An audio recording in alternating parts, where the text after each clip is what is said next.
E-commerce talent. It's getting harder to find and keep e-commerce marketing talent, the right people to power your e-commerce site, to power your brand. So let's talk about how to do that. Hi, I'm Daniel Burstein, Director of Editorial Content at Marketing Sherpa. We're here at the Marketing Sherpa Media Center at IRCE. I'm joined now by David Redlich, President and co-founder of Restock It. So, David, we were talking. Yeah, thanks for coming out. And we were talking about restocking, and if I may say, it's not the most exciting business to be selling toilet paper. What kind of stuff do you sell online? We sell 200,000 different products, from toilet paper to martini glasses. And to your point, Dan, it's not sexy. And it's kind of a frustration I have in the industry in that it's very transactional. I want to bring the fun back. I mean, some of the things we'll talk about today is culture and keeping great employees, but having fun in what you do every day. We work too hard not to enjoy it. I remember in an old business, when we made a mistake, we sent a children's book to our customers called Everyone Poops. And now we sell toilet paper. How do we take the e-commerce side of transactional business to increase the average order size? I want to send an actual toilet filled with, let's not say what it's filled with, to the McCormick place where we're sitting here now to try to get them to get me a call back to quote them on their toilet paper. Try to get a little more creative as opposed to just pay-per-click and SEO. So have more fun with what we do. Yeah, and so how do you do that with your employees? How do you do that to keep the talent you have? Well, I think culture is very key. I think understanding what their likes are, what they enjoy, really goes a long way. I mean, I've kind of changed up. I had a multi-million-dollar vendor come into town, and I'm a basketball player. So when they came to town, I said, let's go play basketball. And they thought we were going to go shoot hoops. Little did they know, there's a basketball game, a competitive one with 6'8", 6'9" guys, and a woman came with her team, two of them, and the woman played water polo, basketball, and volleyball in high school, and went on to Stanford to play water polo, and she came and played in the game. And a 6'5", 250-pound guy was taking her down to the post, and we had a great time. We enjoyed the company, we enjoyed working together. At breaks between games, we talked about our program. We talked about how we could expand our relationship, and they became a great partner because they understood our likes and dislikes and enjoyed working with us. I've gotten a couple calls lately on doing some meetings, like let's get together for a meeting. How often do you say, would you like to have lunch? Do you want to go for drinks? You want a cup of coffee? I'm a little hyper, as you can tell already, I don't drink coffee. But instead I said, I saw somebody's LinkedIn and I said, how about come and meet me for a workout? So I met them at the gym, we're doing the elliptical, we had a great conversation, moved on to a couple different things and had serious conversations, just the two of us, and it wasn't around a stodgy board meeting. So I try to do that with employees. Some of my employees like to spin. I've gone to spin classes, play golf, do different things that make them happy. So employees are amazing, but you have to invest in them from day one. I heard a great speaker. I don't know if your listeners are familiar with Jack Daly. I want to give full credit to Jack Daly on film, but Jack's an amazing speaker. Get his books, listen to him, Gazelles. What he talks about is investing in the employees day one. When an employee starts, they come into your office, we put their name on the board when they come to the office. Same with meetings. When a meeting comes, if you come down to my office to visit me, it'll say, welcome Dan. Not very hard. Jack taught me to do that 20 years ago. I've been doing it ever since. It's phenomenal. So the employee comes on their first day, their name's on the board. Easy enough. They go to lunch, maybe with their supervisor, maybe their desk is made up. You come home after a long day's work on your first day. What does your spouse or significant other say? How'd it go? What are they like? We send a gift basket to the house. All Jack Daly's doing. We had a story with an IT person playing, we said popcorn, I think at the time. The 4-year-old and the 8-year-old were banging on the drums, like doing the bongo.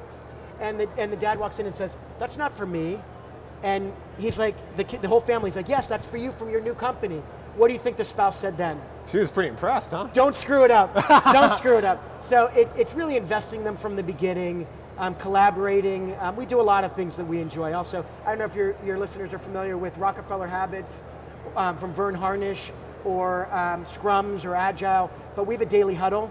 So we communicate, we want the team collaborating together to really get understanding from what the other departments are doing. It can last a few minutes, but I might be dating myself with the City Slickers one example situation. You laugh, you know. Oh, yeah. But what if I asked you if you had a good day yesterday in your line of business? How was your day? What's the one thing that determines your day? Is it how many people you sat down and did this interview with? Everybody's number one is different. So in our daily huddle, we talk about what was important yesterday and see if we can fix it.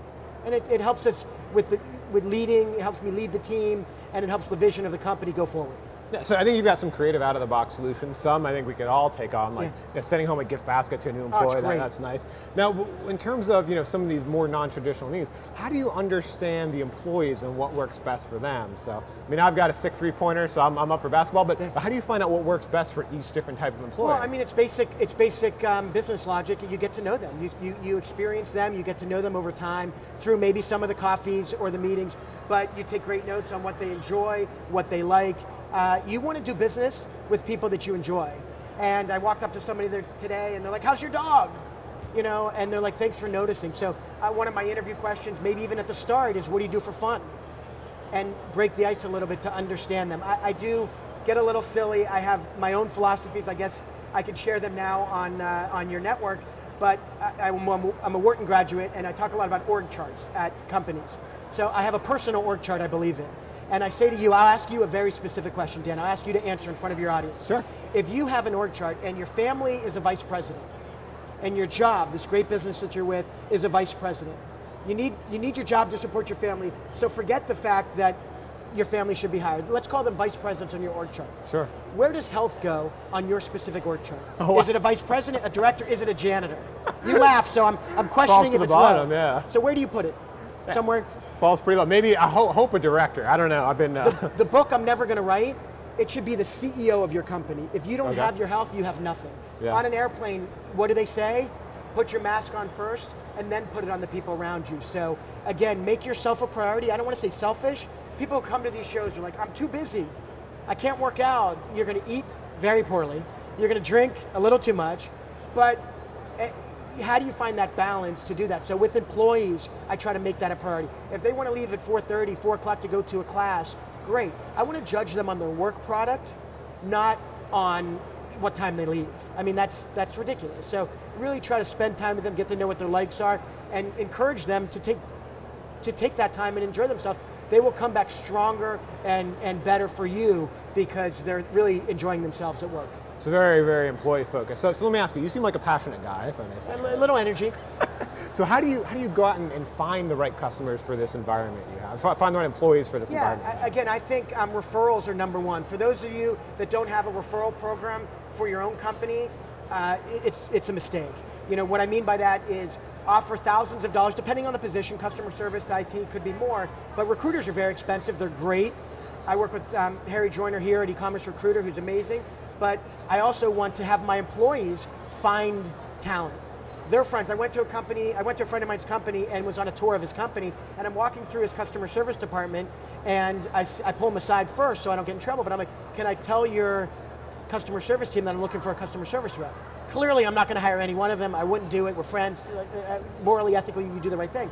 But I asked him, so you have to go out of your box a little bit and not be afraid to ask. So in asking them, do you know of anybody? Whether you offer them a referral for your employees, but you want your employees trying to find people that they know, because like-minded individuals, they're probably going to find somebody that's very talented and great also. Now, how do you entice that person to come work with you? I mean, there's a lot of bidding wars in e-commerce and marketing now. What's your strategy? I think you sell, every company sells what they have to sell. I mean, I joke, we're talking about basketball. Pat Riley is the master salesman, but he also has no sales tax in Florida. He has South Beach to sell. So you sell what you can sell. If you want to sell that, we talked about that flex time, then you sell that. If you're growing very rapidly, you sell that. So the opportunities are there to understand, even in an interview process, what the employee's looking for, and make sure you can address that so that they see the value, and be honest with them. Because again, the last thing you want is to bring somebody in and then a few months later they're looking again.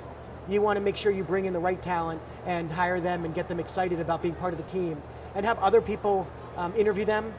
We do a lot of things. We do the Wonderlic, the personality profile. We do things to make sure the candidates are a good fit for our company. I think everybody's been oversold in an interview too, and then they show up and it's different. So it's great how you onboard them so they're already being sold on, yeah, this is the right place for me. I think you know, like in first dates, you talk about, you don't want to say how many kids do you want to get married, but you also want to show some vulnerability, because if everything's rosy and then the first day they walk in and it's not, they're like, what did I get myself into? Yeah. So you have to find that balance, which is key. All right, last and most importantly, yes. You can ask for a prediction. Cavs or Golden State, what do you think? Tonight or overall? Overall. Overall, Golden State. I think the Cavs will pull out a few games again. All right, well, we'll have to see. So, all right, thanks for joining us, My David. pleasure. Nice talking to you.